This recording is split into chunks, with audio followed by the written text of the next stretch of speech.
Buenas tardes. Vamos a ver en esta oportunidad la unidad temática cámara aérea dentro del curso de fotogrametría aplicado a la carrera de agrimensura y a la carrera de perito topocartógrafo.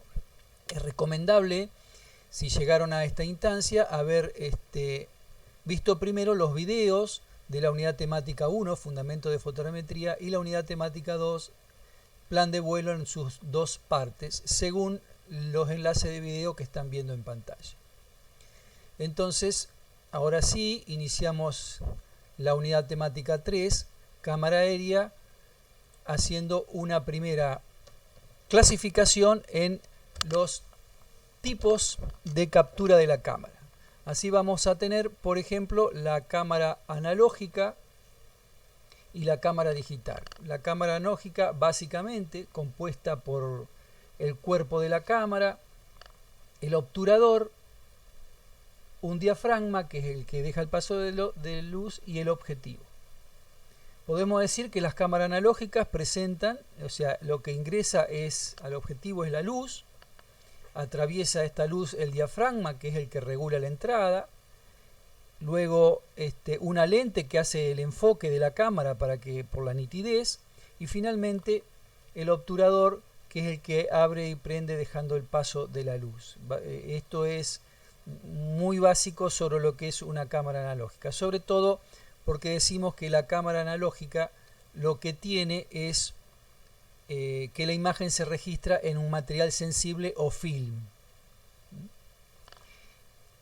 Y las características de las cámaras es que la imagen llega a ese film o a ese sensor de captura en forma invertida y en negativo, como se ve en este esquema. La otra cámara, que sería la cámara digital, la diferencia es que lo que registra la imagen es, en este caso, un sensor digital.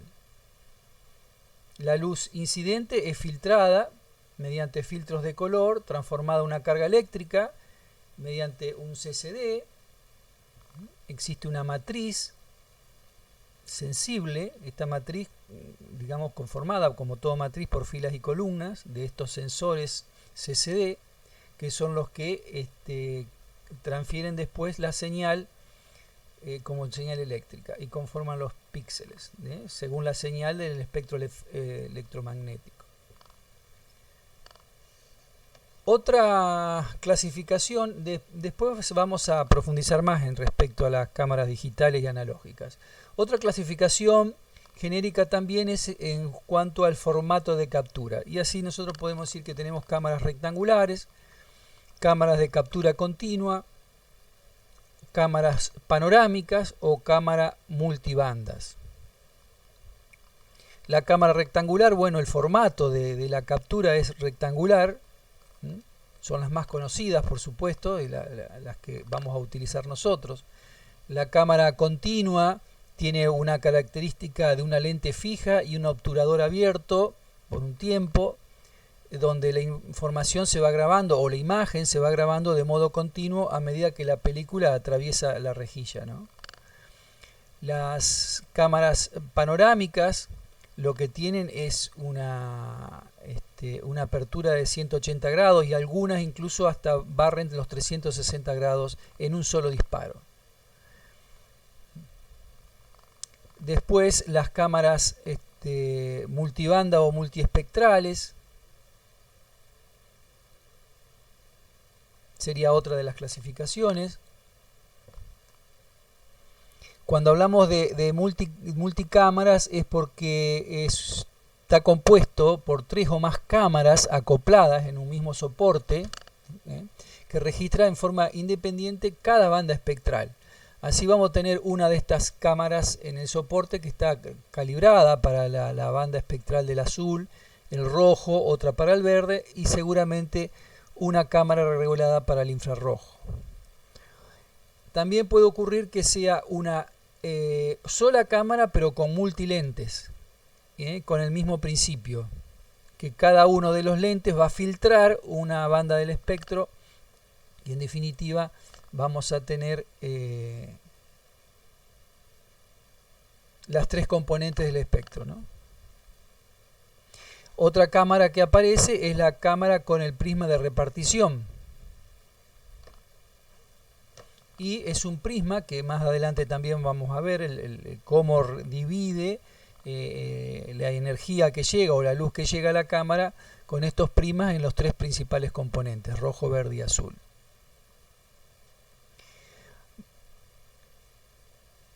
Otro tipo de clasificación que nos va a interesar a nosotros es respecto a la precisión de la cámara. Y en este sentido podemos decir que tenemos lo que llamamos cámaras métricas, que son cámaras estables y muy precisas, que son las cámaras que vamos a utilizar en fotogrametría, que nos permiten obtener lo que nosotros denominamos fotograma, y es fundamental para la fotogrametría porque son cámaras que nos permiten conocer el punto principal o el punto principal de toma de la cámara. Por lo tanto las dimensiones y la focal de la cámara son los elementos fundamentales en fotogrametría para poder hacer las mediciones y medir la tercera dimensión por estereoscopía. Pero existen otras cámaras, como son las cámaras semimétricas, que tienen incorporado en el plano focal una placa, una retícula que permite obtener algunas mediciones. Esta retícula permite que uno pueda medir las deformaciones de la cámara y obtener algunos datos. Y luego tenemos las cámaras no métricas, que simplemente son las cámaras comunes, las que tenemos el día a día, la cámara que tiene el celular, son aquellas cámaras no métricas donde no sabemos las dimensiones o la posición del punto principal en el momento de la toma, o sea que no podemos reconstruir el haz de rayo que generó la información, que es el elemento básico para la fotogrametría.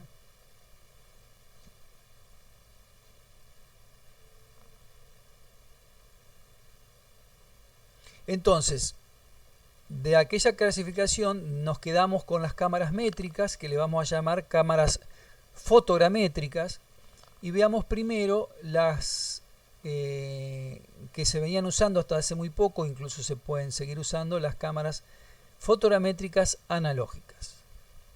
Y aquí tenemos una primera clasificación, que son las cámaras terrestres y las cámaras aéreas. Ustedes recuerden, en la unidad 1 hablamos de los alcances de la fotogrametría y teníamos también ahí una primera división en fotogrametría terrestre o corta distancia y aerofotogrametría o fotogrametría aérea. Para cada una de ellas se utilizaban estas cámaras. Las terrestres o corta distancia, que en algunos casos ya regulan la separación entre las cámaras para obtener, recuerden, los dos puntos de tomas. Y la cámara aérea, por supuesto una cámara métrica, que nos permite conocer o reconstruir el haz de rayo que va a generar la información en la cámara. Esta en este caso una cámara analógica de captura masiva, con un soporte al avión que va a poder soportar justamente todas las vibraciones propias del avión o de los eventos meteorológicos en el momento del vuelo. Una forma de cómo están puestas estas cámaras analógicas en el avión. Esta es una foto de un avión fotogramétrico, está en la panza del avión puesta la cámara, esta es la cámara, en este caso ya es una cámara digital. En el caso de la cámara analógica, cuando uno saca la tapa va a ver las bobinas donde van los rollos,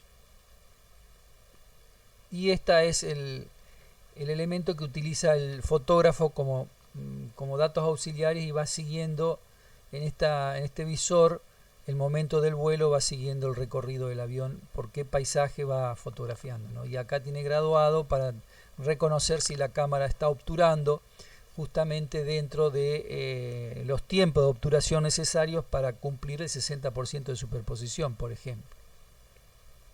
Bien, ¿Qué soporte tienen estas cámaras analógicas? Recuerden también que en la clasificación que vimos hablamos de cámaras rectangulares.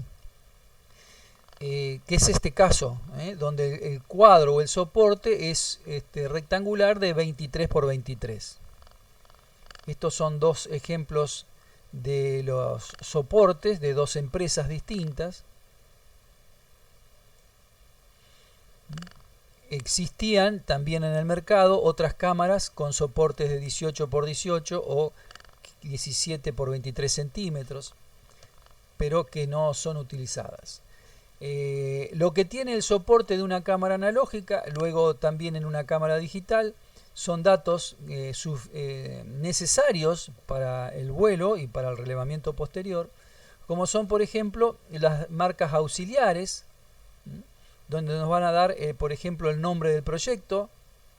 En el caso de la digital también queda, fíjense, en el ejemplo de para qué es el vuelo, el nombre del proyecto. El número de la cámara, datos propios de la cámara, también la distancia principal calibrada. Esta es una cámara de 152 milímetros en la parte digital, por ejemplo. También el número de fotogramas para... A la medida que va obturando, va generando un cambio en el número del fotograma o del que va en ese momento capturando, ¿no? Y por supuesto tiene que tener la fecha y la hora en que se está efectuando ese vuelo, incluso con minuto y segundo.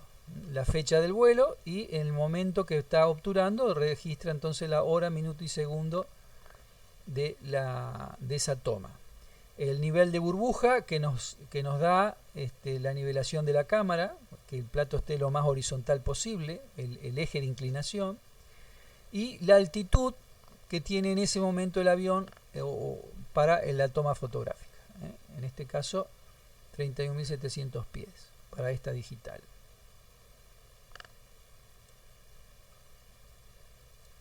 Bien. Otro elemento que vamos a encontrar en los platos de las cámaras son las marcas fiduciales. Las marcas fiduciales son propias de las cámaras métricas. Cuando hablamos de cámaras no métricas o semimétricas no tenemos estas marcas fiduciales. Esto la convierte en cámaras métricas fundamentalmente. Estas marcas fiduciales, que pueden ser 4 o 8 si están en las esquinas, en muchos casos las marcas fiduciales están en las esquinas, y según la empresa tiene distintas conformación, pero fundamentalmente existe un punto en esa marca fiducial, que es la que unido los extremos nos va a dar el punto principal de esa fotografía. Este es el elemento fundamental porque sabemos que a partir del punto principal más el valor de la focal de la cámara, encontramos la posición del punto O. Habíamos visto la importancia de conocer el punto de toma.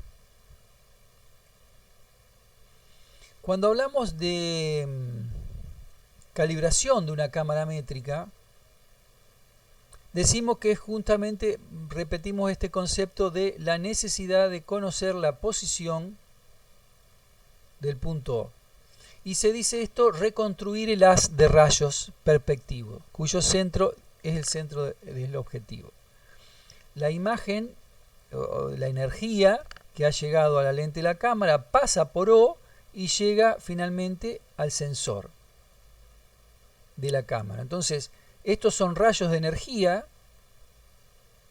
por eso se dice que esto acá está conformado como un haz de rayos. Es fundamental reconstruir este haz de rayo para saber cómo fue generada esta información. Entonces, obtener el punto H, que es la proyección del centro perspectivo, se hace a través de lo que dijimos, las marcas fiduciales. Con las marcas fiduciales en su intersección vamos a encontrar este punto H o punto principal.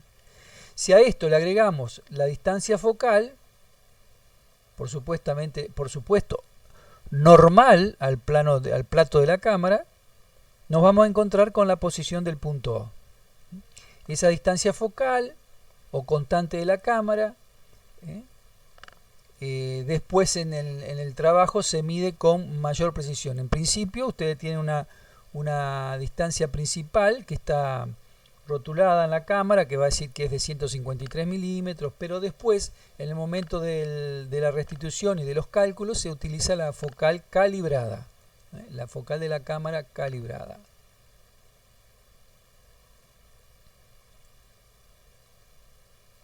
Entonces, el término fotograma, esto es una pregunta de examen también. El término fotograma es una fotografía para la cual se conoce la posición exacta del punto O. Se permite reconstruir este haz de rayos. El resultado es un fotograma y es hecho a través de una cámara métrica. Estas son las características principales de la cámara métrica. Cuando hablamos de calibración de la cámara, no significa que la cámara va a ser, cada vez que se haga un vuelo y se calibre la cámara no va a ser movido, tocado, corregida. Simplemente van a ser leídos los valores que tiene la cámara en el momento del vuelo. Esto se hace entonces en los laboratorios, donde se calculan con precisión las coordenadas del centro de la cámara, las coordenadas de las marcas fiduciales y las distorsiones de la lente, fundamentalmente. Hay otros métodos de calibración de la cámara, como son los métodos de campo. Se utilizaban métodos de calibración estelares, donde la cámara se invierte y se saca de noche, por supuesto, una foto a la bóveda celeste, y con el conocimiento de la posición de las estrellas y el resultado final de la fotografía uno sabe las deformaciones que tiene el material fotográfico. Pero bueno, otro de los más utilizados al momento es la calibración en campos de prueba. Este es uno de los elementos que hoy por hoy se utilizan también, que es generar en el campo una cantidad de puntos de control, una grilla de puntos perfectamente medida y calibrada, y luego pasa el avión, saca fotos, se genera una restitución y se mide el resultado final de la grilla si coincide con la grilla de campo. Eso permite obtener también valores suficientes para calibrar la cámara o conocer el grado de desplazamiento de cada uno de los puntos en cada lugar de la fotografía aérea.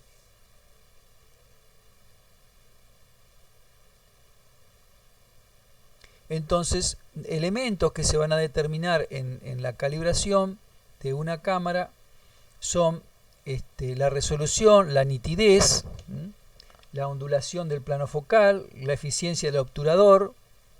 Recuerden que el obturador tiene un tiempo de cierre y apertura. Esto es lo hace el hecho de que el obturador tenga que abrir y cerrar lo convierte en un elemento mecánico que puede fallar o tener demoras, etcétera, y que tiene que estar perfectamente mantenido, ¿no? Por supuesto, información de los filtros que van a utilizar la cámara, las disposiciones de las distancias relativas entre las marcas fiduciales. Todo esto va a estar en un certificado de calibración. El nombre del fabricante, el tipo de cámara, etc. Son todos elementos que van a aparecer en el certificado de calibración.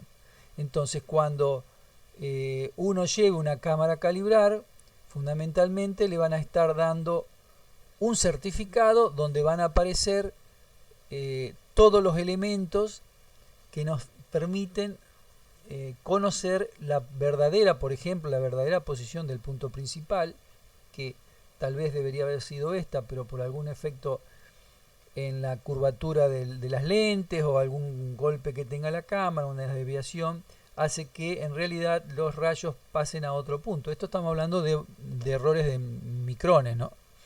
Pero bueno, el certificado de calibración nos da estas deformaciones, estas precisiones, y que nos permiten en los procesos corregir esos errores. Ustedes tienen en el apunte un ejemplo de los certificados de calibración. Vamos a analizar ahora cuáles son las componentes, en este caso, de una cámara métrica analógica. Este es un corte de la cámara analógica convencional, donde básicamente vamos a ver lo que se llama el chasis de la cámara. Este chasis es donde se almacena el rollo, los dos rollos. Recuerden que acá va el rollo de la película. En la medida que la película va pasando, obtura la cámara, se imprime la foto con la energía que llega según el sensor del celuloide, si es infrarrojo, blanco y negro, etc. Inmediatamente cuando cierra el obturador, corre la bobina, esto se empieza a guardar en la otra bobina y se posiciona para la segunda imagen y vuelve a obturar. Todo esto, por supuesto, recuerden, en el tiempo de obturación entre toma y toma.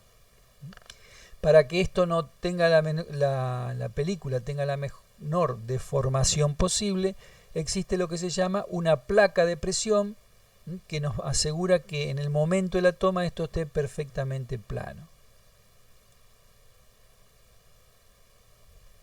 Algunas cámaras tienen un chasis incorporado que se llama de FMC, en realidad hoy por hoy lo tienen todas las cámaras, que hace una compensación de movimiento, de manera de que en el momento que está obturando la cámara hace una especie de sacudón en el sentido contrario a la línea de vuelo, de manera que simula como que la cámara, en esos décimas de segundos de obturación, la cámara estuvo parada, ¿no?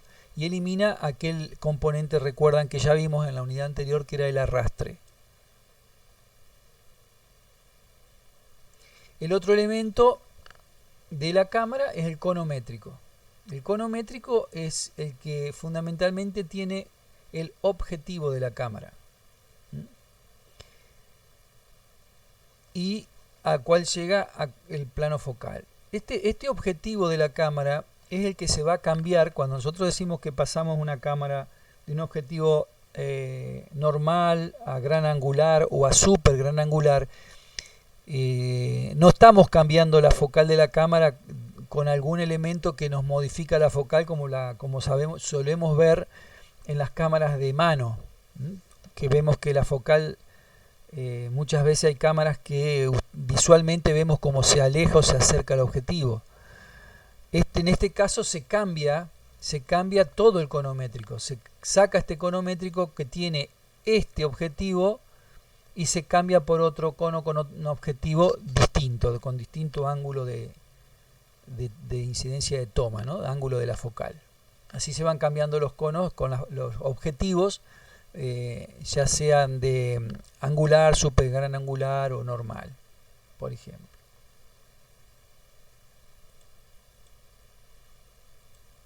Hablamos de la montura de la cámara. La montura de la cámara es fundamental para resistir las vibraciones del avión. Esta montura, ya sea cámaras métricas, ya sean cámaras analógicas o digitales, es necesario primero que eliminar todas las vibraciones que pueda tener el avión en el momento del vuelo, y por otro lado también asegurar que esté horizontal la cámara, o lo que es lo mismo, vertical el eje de toma, lo más vertical posible. Por eso están nivelados y tienen los elementos necesarios esta montura para nivelarse en forma horizontal perfectamente. Ahí tenemos el esquema, cómo está ubicado esta montura respecto de la cámara y cómo permite regular los tres movimientos, los tres grados de libertad de la cámara, omega, phi y zeta. Lo que llamamos vulgarmente balanceo, cabeceo y giro.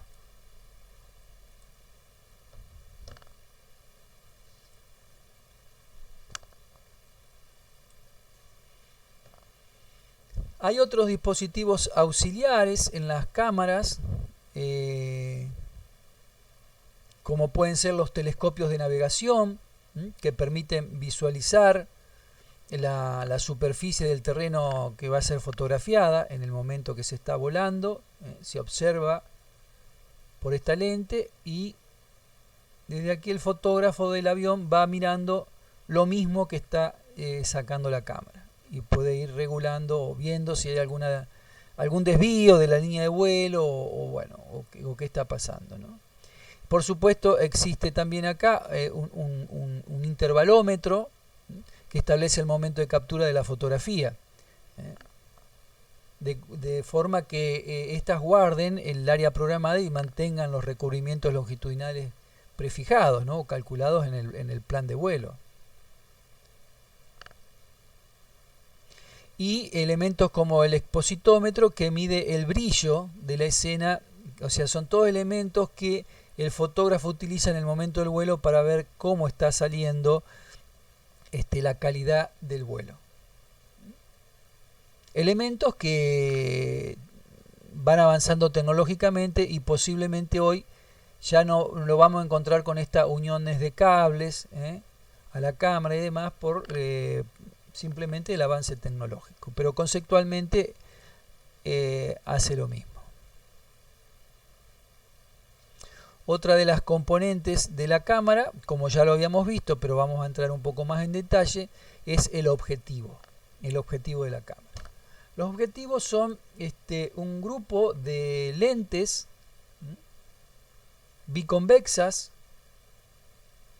Fíjense que las lentes tienen una curvatura de un lado distinta a la del otro y que nos permiten regular la apertura de la focal o la altura de la focal. Entonces tenemos objetivos que lo podemos llamar objetivos estrechos, normal, gran angular o super gran angular. Si nosotros tomamos el centro del objetivo y dibujamos acá una línea, dibujamos un ángulo, ese ángulo es el denominado 2 alfa, el campo angular. Y si tenemos un objetivo como super gran angular, si nosotros podemos tomar acá un ángulo que va a superar por ejemplo, los 120 grados. Y en un normal vamos a lograr acá un ángulo de 60 grados. Esto lo vamos a ver en la planilla. Entonces, que ese valor de ese ángulo de 2 alfa para un objetivo normal sería de 60 grados y para un objetivo super gran angular de 120 grados. Fíjense que para mantener la misma cantidad de superficie capturada, ese rectángulo de 23 por 23, nos va a decir que también nos va a modificar la focal de la cámara. Un objetivo normal de 60 grados, de 2 alfa igual a 60, para una constante, una focal de 300 milímetros. Ahora, cuando nosotros pasamos a un gran angular, abrimos el ángulo de la cámara, necesariamente tenemos que achicar la focal y va a llegar a 88 milímetros. La focal es mucho más corta porque el ángulo es mucho mayor, mucho más grande.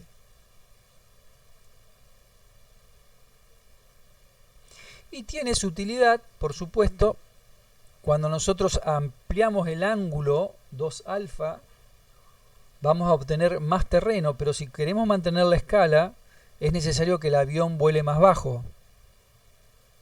Entonces eso también nos va a dar una mayor precisión en altimetría. Cuando achicamos el ángulo, de la focal, automáticamente ampliamos el valor de la focal en milímetros, podemos llegar a 300 milímetros. Y para obtener el mismo paisaje el avión tiene que subir, tiene que aumentar la altura de vuelo.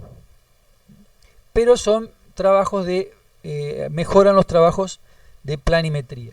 En general, esta es una pequeña división en cuanto es más útil una focal o la otra. Después ustedes vieron que había otras condiciones que hacían al uso de la focal de la cámara, que ya lo vimos también en el plan de vuelo. Otro de los componentes de la cámara es el obturador. El obturador se debe abrir y cerrar en el menor tiempo posible, de manera de evitar aquel valor del arrastre. O sea, hay un momento que el obturador está cerrado, se va a abrir, en ese momento captura la imagen y se va a empezar a cerrar nuevamente. Para que este movimiento lo pueda hacer como es físico, vamos a tratar de que este campo de abierto sea lo más chico posible para que vuelva a cerrar. Entonces, eso hace que esté ubicado este obturador justamente en el centro de los objetivos. Si volvemos un poquito hacia atrás, vamos a ver que el obturador va a estar ubicado en este lugar. Es donde se juntan los rayos, el haz de rayos, donde reconocemos aquel punto O, nuestro objetivo, y es donde es la menor sección donde vamos a tener capturada, donde va a pasar la información. Decíamos entonces que hay obturadores que van trabajando con una serie de láminas metálicas que abren y cierran y en el menor tiempo posible, por ejemplo como 1 en 5.000 de segundos. ¿Sí? Esto lo logra a través de un sistema donde un grupo de láminas se va abriendo mientras el otro grupo se viene cerrando, para que no ocurra esta demora entre que, como eran los primeros obturadores, que las chapitas se abrían, llegaban, se paraban y se empezaban a cerrar, y había un tiempo de demora. Entonces, básicamente son dos juegos. Mientras un juego de láminas metálicas se va abriendo, el otro se viene cerrando.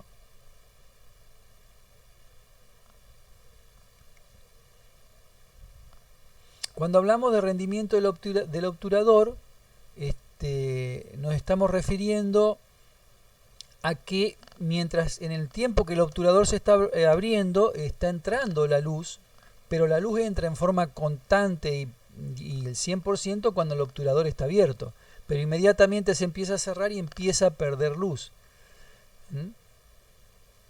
Hay una variable de la entrada de la luz en esta etapa, en un periodo de entrada, cuando está en la meseta que está totalmente abierto y cuando se está cerrando. Esto es lo que se llama el rendimiento del obturador.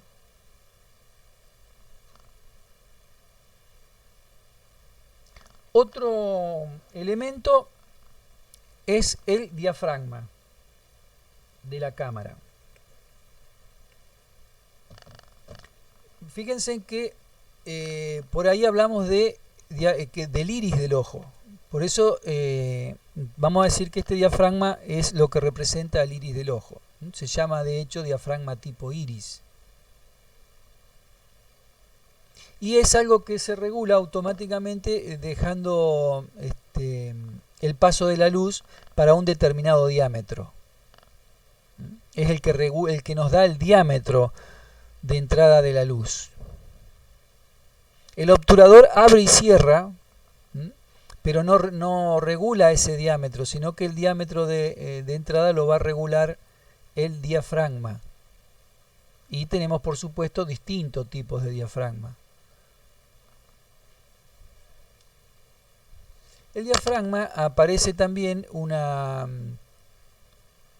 lo que se llama la apertura relativa, o rendimiento luminoso, también denominado rendimiento luminoso, que es la relación de la entrada de luz que deja pasar el obturador y la que pasa por la pupila del diafragma. Bajo este esquema, digamos. Esta es la famosa o la conocida distancia focal, y este es el diámetro de apertura efectiva, el diámetro que nos da el diafragma. Entonces llamamos concretamente rendimiento luminoso a la relación entre la luz que deja pasar el obturador y la que deja pasar la pupila del diafragma. Esta apertura relativa, o esta relación que dijimos que aparece entre la distancia focal y el diámetro de su orificio F sobre D, se expresa por una convención en la unidad del numerador, Y así, por ejemplo, vamos a encontrarnos con una apertura relativa 2, 2.8, 8, 16, 32, es la relación entonces entre la distancia focal y el diámetro del edificio. Esta relación tiene un valor que ustedes lo ven acá abajo, f sobre 11, f sobre 16, f sobre 4.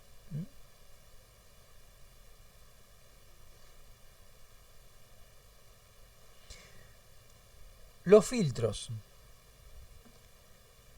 otro de los componentes de la cámara. Los filtros van apenas en la entrada de la cámara. El primer elemento cuando llega la energía o la luz hacia la cámara, lo primero que se va a encontrar es con el filtro. Y los filtros tienen muchas funciones.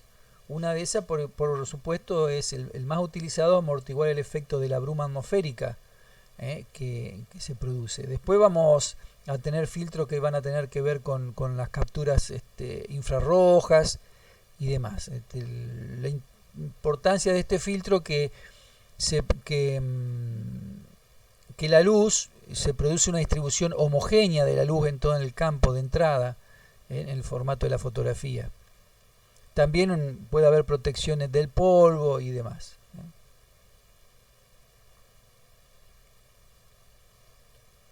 Bien, pasemos ahora, conocida más o menos las componentes de la cámara. Recuerdan que vimos en la unidad 1 el ojo y las partes del ojo. Ahora vimos las componentes de una cámara, sobre todo analizando una cámara analógica. Uno de los elementos o preguntas que se suelen hacer es justamente comparar el ojo humano con la cámara. Van a encontrar entonces casi todas las componentes de la cámara como una copia del ojo. Van a tener que ubicar el diafragma, el objetivo, el sensor, el filtro, etcétera, cuál de ellos coincide o se asemeja a una de las partes del ojo que vimos en la unidad 1.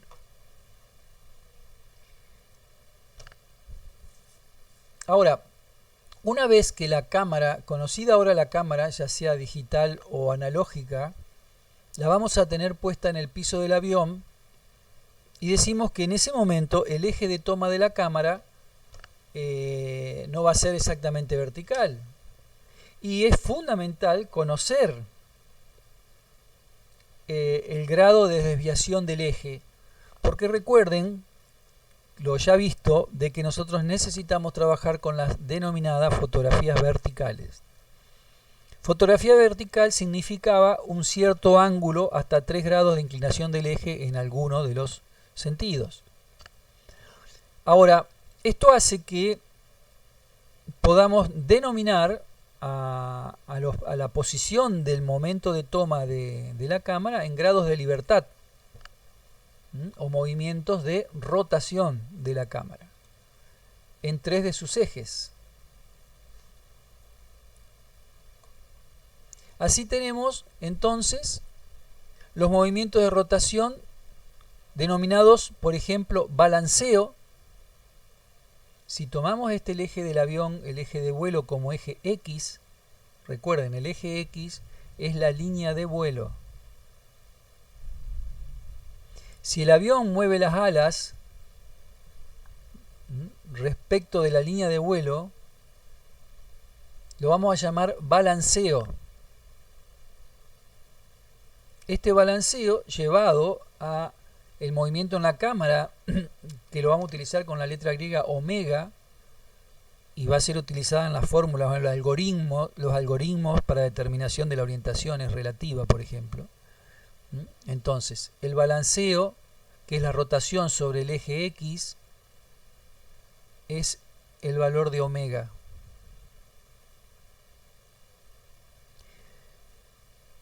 El movimiento que tiene el avión por algún efecto tomando el eje de las alas del avión, entonces la nariz del avión va a bajar o subir y lo vamos a llamar el cabeceo, vulgarmente llamado cabeceo. El giro sobre el eje Y, sobre el eje de las alas del avión, y ese movimiento va a ser denominado phi. Por último, por efectos normalmente del viento, el avión, decimos nosotros, vuela de costado. Hay un giro del avión sobre su eje vertical. Es lo que llamamos la deriva también. Ese giro sobre el eje vertical va a ser el valor de kappa. Entonces tenemos los 3 grados de libertad, tres de los grados de libertad de una cámara en el momento del vuelo, que son las rotaciones. Vamos a ver que hay una cámara tiene 6 grados de libertad, que es la posición de la cámara, y el otro es la rotación de la cámara. Hoy estamos hablando, en este momento estamos hablando de la rotación de la cámara, omega phi kappa, balanceo, cabeceo y giro. Grado de libertad de 3 de los grados de libertad de una de las tomas, o de cada toma.